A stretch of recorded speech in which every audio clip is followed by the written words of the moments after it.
माझ्याकडे एक खाकी चड्डी आणि एक पांढरा शर्ट आहे आणि त्यात बी बोचाव चड्डी फाटल्या.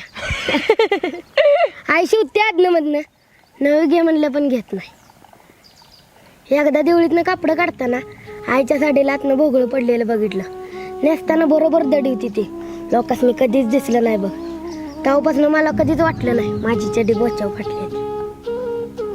मोठा झालो ना आईला पहिली एक साडी घेणार आहे बघ. तुला पप्पा नाहीत ना म्हणून.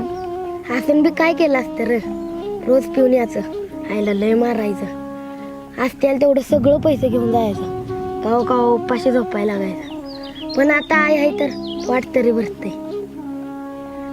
तो होता तेव्हा आई रोज रडायची, पण आता अजिबात रडत नाही.